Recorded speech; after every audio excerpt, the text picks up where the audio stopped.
አላውቅም። እንግዲህ እንደዛ ያለችው ኤፍራታ ናት። በዛ ላይ እነ ቅድስት ቤት የሚታሰበው ይሄ ነው። ብሩክም እስካሁን የት እንዳለ ምንም የሚያውቁት ነገር የለም።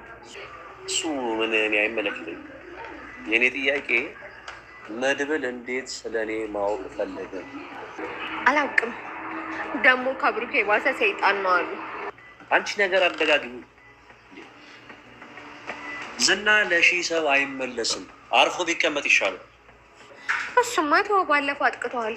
ኃይለኛ ቤጤ ደግሞ ሳይሆን አይቀርም ይመስለኛል። ጀግንነት ከቤታቸው ነው። አቤት አቤት! በቃ ተናግረሽ ሞተሻል።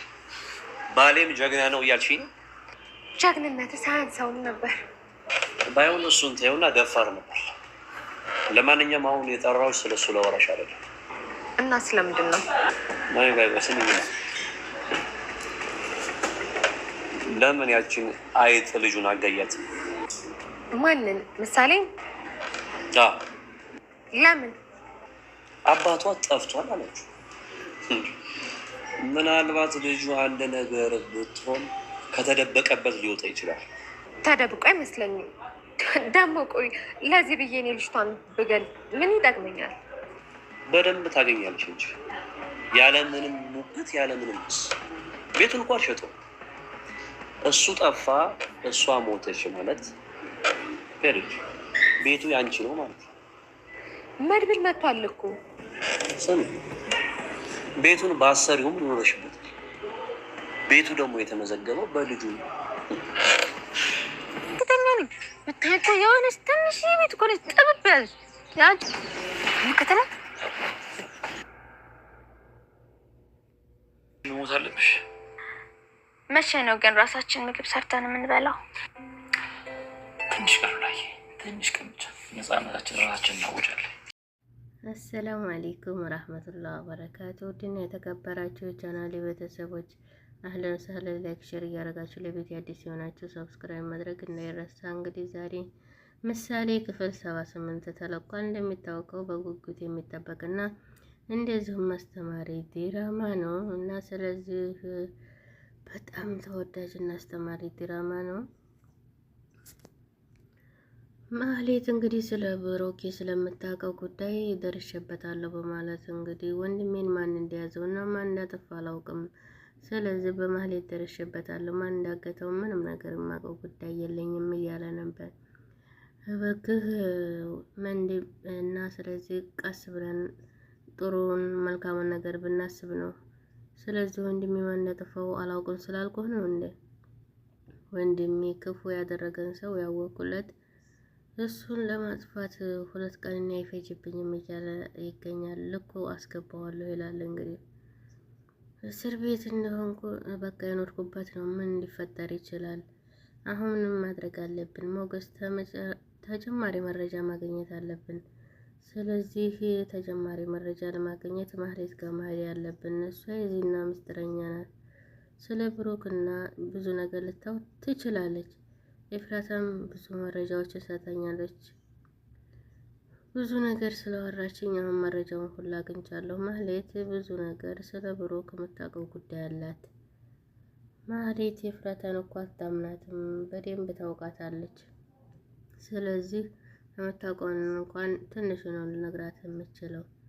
ስለዚህ ትልቁን አሳ ለመያዝ መጨረሻ ትንሹን አሳ በእጃችን ማስገባት አለብን። ለዛም ነው እኔ ያጣራኋት ማህሌትን ይለዋል። ማህሌት ብሩክና ሁልጊዜ ስለሱ ሁሉንም ነገር ታውቃለች።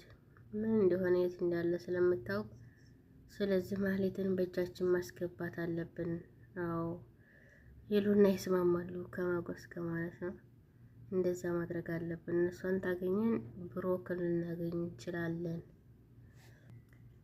ለዝና ነገርሽው እንዴ? በቃ ነገርሽው። ንገሪ ብለሽ እኮ አልነገርሽኝም። ምንድን ነው? አልነገርኩትም እባክሽ። በዚህ ሰዓት ገንዘብ አሰጣኝም። ስለዚህ ብዙ ነገር የሚነግረኝ ሰው አለ እያልሽ ብዙ ገንዘብ ተቀበዩ። በቃ አሁን ሰዓት መረጃ በቀላል አሰጠውም። እሱ ግግም ያለ ነው፣ እንደምታየው አይደለም። የእሱ በቃ እንደዛ ነው። ስለዚህ በጣም ግግም ያለ ሰው ነው። ይሄ ስልብ እንዳይሆን ትላታለች። እኔም ጠረጠርኩት ትላለች ሉላ። አይንህን አለይ ብላ በቃ ለዛ ይሆናል የጠፋችው።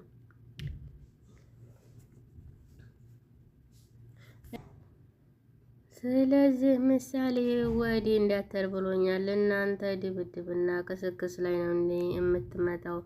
አሁን እኮ ቤት ነው ነበር ያላይ ትላለች። አሁን በቃ የሆነ ነገርማ ሳይኖር አይቀርም። መድብል ጥሩ ስሜት ላይ አይደለም። በጣም የተቆጣ ነው። የሆነ ነገር ሳይሆን አይቀርም። ስለ ቡራ ነው እንዴ? ለዛ ነው በቃ። አዎ ይመስለኛል ስለሱ ነው። ምን አዲስ ነገር ተገኘ? ምን አዲስ አለ? ትላታለች። እኔ አላውቅም። ስለዚህ ዳጣም በቃ አላውቅም በምትልባት ሰዓት ምሳሌ ትመጣለች። አንቺ እንደ አባትሽ ጠፍቶ ትዘልያለሽ ስትላት እንግዲህ በጣም ድንግጥ ትላለች ምሳሌ። ማህሌት አንድ ነገርም ተረዳችን። ጥሩ ነው። ከዝናም የባሰ ሰው አለ። ስለዚህ አይባልና ከዝናም እኮ የባሰ ሰው አለ እያለው ነበር መድብል። ለሁሉም ነገር ማህሌትን መጀመሪያ መያዝ አለብን። የብሩኬ ብዙ ሰዓቷ ብዙ ጊዜዋ እሷ ናት። ስለዚህ ማህሌትን ይዘን ጠይቃት ለብዙ ነገር ልነግረን ትችላለች። ግን በቃ ማህሌትን ለመያዝ ዳጣ ታስፈልገናለች። አዎ ዳጣ ያቆየ ቂም ስላላት ለእሷ ጥሩ ነው። በቃ ስለዚህ ቆንጆ የሆነ እቅድ እናውጣና ማህሌትን መያዝ አለብን። ለሱ አንተ ሳትሻል አይቀርም። ስለዚህ ለወንድማችን ጥሩ ወሬ ያሰማን። በቃ ሞገሴ እሺ እንጸልይ፣ ወንድሜ አንዴ ነገር እንዳይሆንብኝ እያለ ይሄዳል። የፍርድ ቤት ቀጠሮ ላይ እኮ ሳይመጡ ቀሩ። ብሩክ ከሌለ ቅድስት ለምን ይዛት አትቆምም?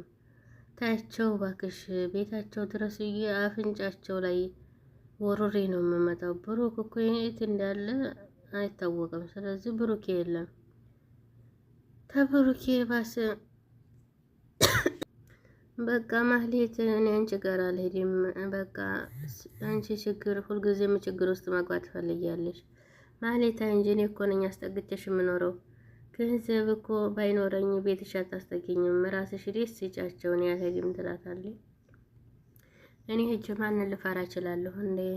አንቺ ወንድሙን ልፈሪያችም እና እኔ አልሄድም። በቃ ለራስሽ ሂደሽ መስጠት ትችያለሽ ትላታለች። ኤፍራታ ያው የምትፈልገው አንድ ነገር ገንዘብና ገንዘብ ብቻ ነው እንጂ በችግር ውስጥ መግባት አትፈልግም። ሉላ እንግዲህ ካለችበት ከሞገስ ጋር ዘና እያለች እና ወረቀቶቿን እያነበበች መጽሐፎቿን እያነበበች በደስታ ቁጭ ብላለች ማለት ነው። ምክንያቱም ከዝና እንደ በቃ ከዝናም ልጣ ዝናም ሊያገኛት አልቻለም አሁን ላይ። እሺ እንግዲህ ሉላ ስልክ ትደውልና ማሪ ዘህሊና በቃ እሺ እያለች ትክክኛለች። ሞገስ እሺ በቃ እየሄድሽ እመጣለሁ ይላታል።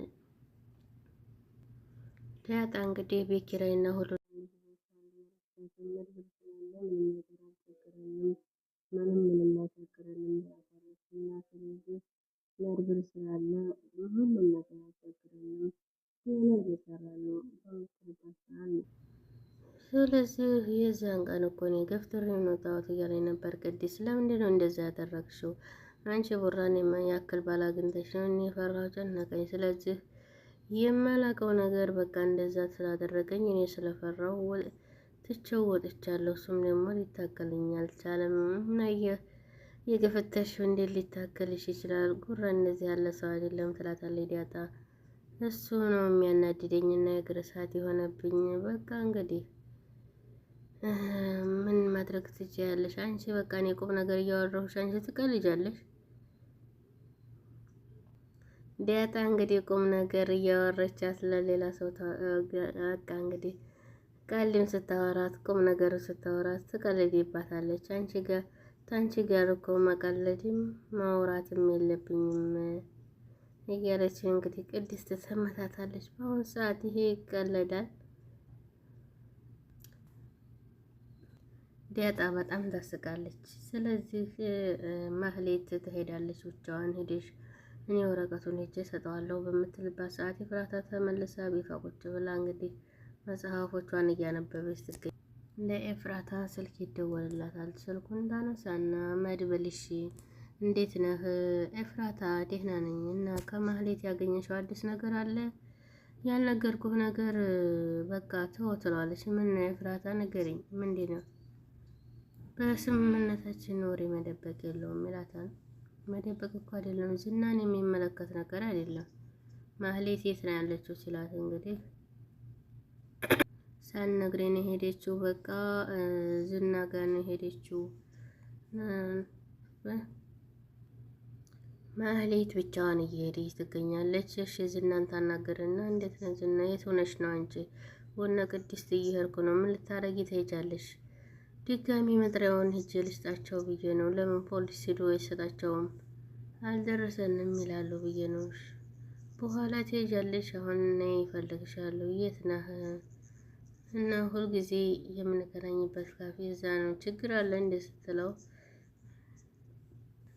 ስለዚህ የምንገናኘው እንጂ ለችግር ብቻ ነው እና ስለዚህ ሌላ የሚያገናኝን ነገር እኮ የለም።